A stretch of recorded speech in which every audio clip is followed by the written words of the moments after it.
Today, we're answering the question, is it cheaper or even possible to build a Samsung Galaxy phone from scratch using only AliExpress? Inside these packages are every single component needed to assemble an S22 Ultra. I found the cheapest yet highest reviewed parts, so hopefully we don't have any issues, but you know, we might. What the hell? There's way too many parts here. So the reason we chose the S22 Ultra is because the average refurbished price is around $500, which is what we're trying to beat. But yeah, this was all really expensive, and I'll disclose to you guys how much we paid for at the end. First up, we have the rear cameras. So I don't know if these are actually original. They probably are, and they come with protection, which is great. These were pretty expensive in terms of the overall cost of everything, and I hope they work well. In this package, we have the S Pen. The S Pen is very cheap to buy, but this one says no blue, so it might mean that this doesn't have Bluetooth, which would absolutely suck.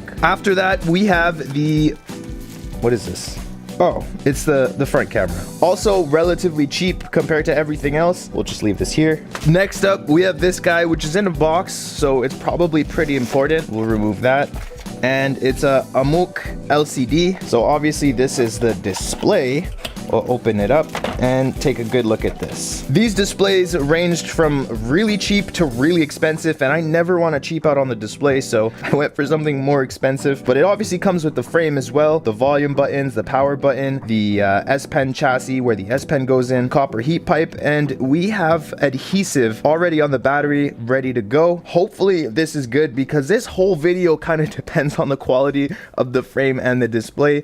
So AMOLED, please do me well, okay? Over here we have the charging port. So with the S22 Ultra, the boards all have a certain code, and these phones all differ from region to region, so you have to make sure all the parts are the same as the board part. This obviously has the charging port, SIM reader, and there's also a microphone and a few other components over here. Just leave that there. Another important part is obviously the wireless charging module, the speakers as well. I got lucky and found an all-in-one kind of deal on AliExpress where they included all three in one package for a bit cheaper than if you were to get them on their own. In this box, we have the most important thing for this entire video, and if this doesn't work, well, the whole thing is cooked. We can't do this. It's obviously the motherboard. This is the most expensive part, so my worst nightmare with these boards is whether they've done work on it or not. If it's just a pull from another phone and they just took it out and basically shipped it out to us, that's amazing. But if they've done motherboard repairs, it may work for a bit, but it might not last forever. Right off the bat, it doesn't look like they did. Everything here looks pretty good, and I'm hoping it works as good as it looks. There's only about 2 or 3 parts left, so bear with me. Over here we have the battery. Let's check it out.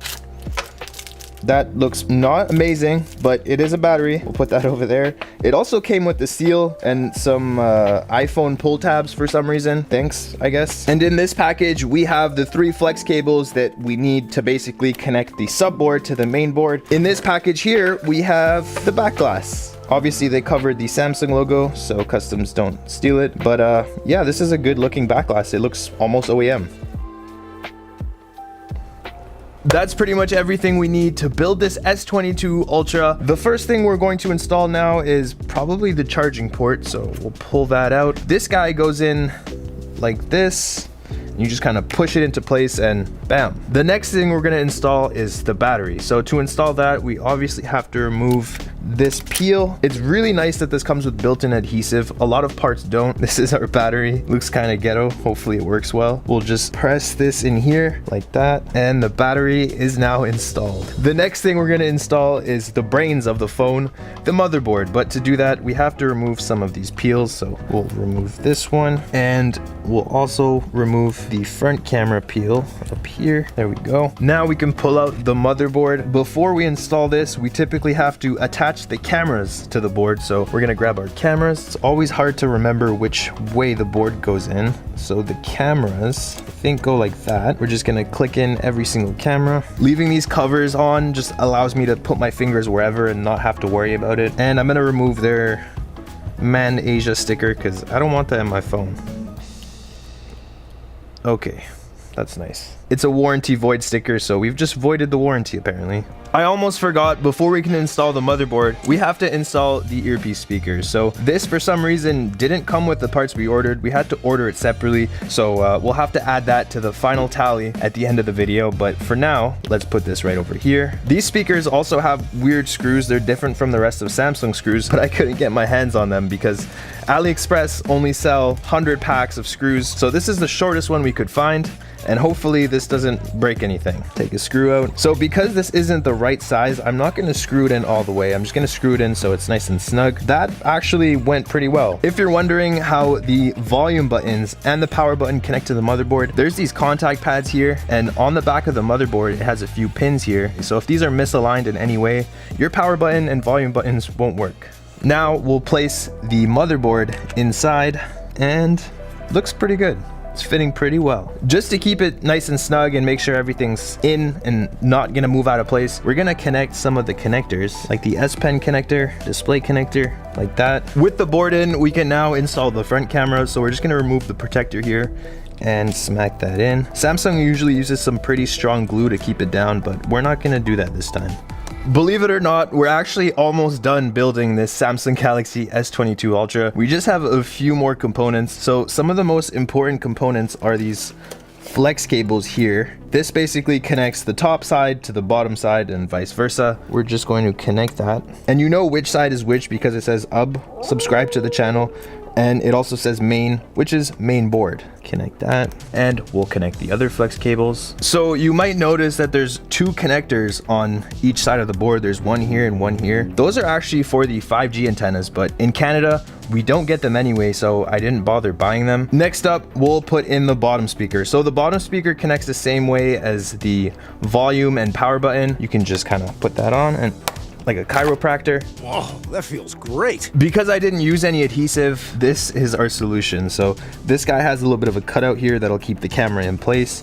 We'll put that on. This also just clicks in, and then the screws obviously help it stay in later. We'll connect that right now. If you're wondering what this is, it's basically laser focus. So when the cameras are pointing at something, this tells them how far the thing is so they know how to focus. One of the last things we need to install is this. It's the wireless charger, and I also believe it has a temperature sensor in here. But before we do that, we actually have to connect the battery because this plate will cover the battery connector. So we have to fold the connector here and then just press, and now the battery is connected. So we can go ahead and put this on. To be honest, this has gone very smoothly for a phone with AliExpress parts, but I still have absolutely no idea if this thing will even turn on. There's so many components in here that could fail or that might just not work at all. The screws that I bought only came in a few sizes, and just to be safe, I'm only going to be using the shorter ones. The longer ones could seriously damage something. There are a ton of screws inside Samsung phones, but it's really nice that they're all Phillips and mostly the same length. And that is the final screw. So now we can remove these protectors off the cameras. We'll get rid of them one by one. Kind of looks smudged up a little bit, and there's a piece of dust on there already. The last thing we need to install is the back glass, and I'm so happy that this comes with the pre-installed adhesive because it makes my life a lot easier. We're gonna just peel this guy off like that. It's already coming off a little bit, but that's fine. And now we're going to complete this AliExpress S22 Ultra. This looks pretty good so far, and I almost forgot we have to put the S Pen in. As for the SIM tray, I thought it would come with some other parts, but it didn't. This phone was really annoying in that regard. I really thought parts would come with other parts, but they kind of cheaped out on us. And now for the moment of truth. Will the AliExpress built Samsung Galaxy S22 Ultra work? Not gonna lie guys, I'm really stressing right now. I really hope this works. And right away we reveal a very ugly screen. What the hell is that? Look at the bezels on this thing. It's disgusting. We'll go ahead and press the power button. Press and hold. Oh! Oh! No way. And we're at the home screen.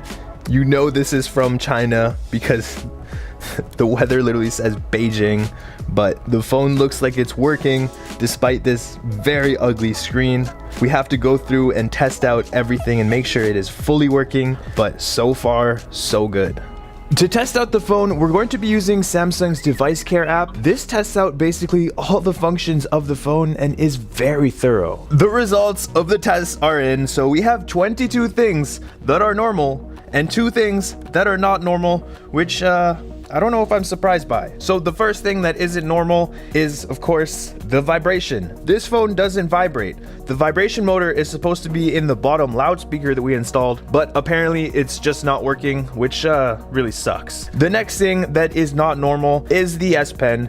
The S Pen has no Bluetooth, so it's just basically a glorified stylus. It still works, you can still use it, you just don't have Bluetooth, so you can't use air actions or anything, but if you want to, you can buy one with Bluetooth. This phone has a lot of fake parts, but what isn't fake is the protection. This is the Taurus Q3 Air, and yes, it survived those drops thanks to its built-in airbags. As someone who fixes phones every day, I've seen what real damage looks like, and this case can actually prevent that. And no, these don't pop. On the back, it has a single built-in MagSafe ring that acts as a stand and can lock into any angle, which is very satisfying. It's perfect for vertical recording, clipping onto your bag, or sticking to anything magnetic while you work. The buttons are fully replaceable and come in different colors, so you can swap them to match your phone or your preference. There's textured grips on the sides which prevent drops and slips, and after dropping my phone a million times in this case, it's now my absolute favorite. The thing I like the most though, this. Yeah, I do this a lot.